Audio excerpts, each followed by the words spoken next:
So hi guys, today is gagawa po ako ng puto balanghoy. So ito yung mga sangkap ng ating puto balanghoy. 2 cups of grated cassava, 1/2 cup of grated coconut, and 1/2 cup of sugar, at saka yung steamer natin. So okay, simulan na natin.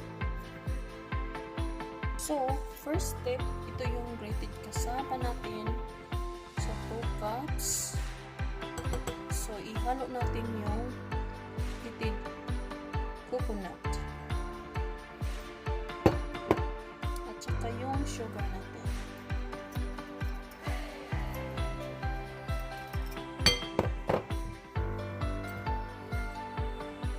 So 1/2 cup lang ito kasi ayaw kong sobrang tamis.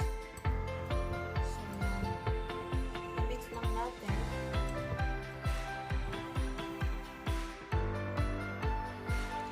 So, okay na siya. Na-mix na ito ng ano no. So, next is yung steamer. So, ito siya. Mostly is itong steamer ko. Diretso ko na lang dito, no. So, supposed to be, kung mayroon kayong can, parang ganito. So, ganyan na can. Pag mayroon kayong ganito, pwedeng ito. Basta i-anon nyo lang siya dito. Pero sa akin kusok siya i-diretso parang mabilisan. So ang gagawin ko dito is lagyan ko siya ng sugar.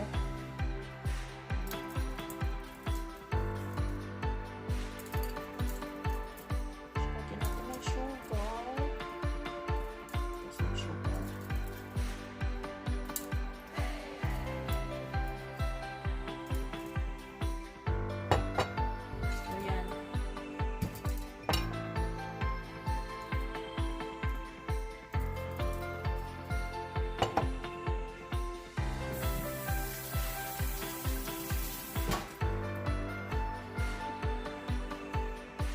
Tapos, lagyan na natin yung cassava. Ganyan lang siya kabilis.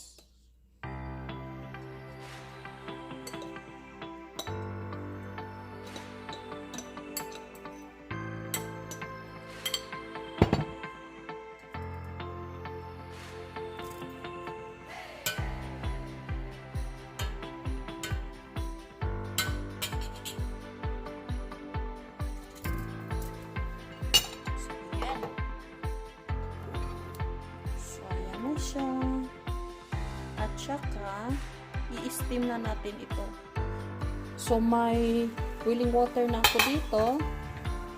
So ilagay na natin si cassava. So yan.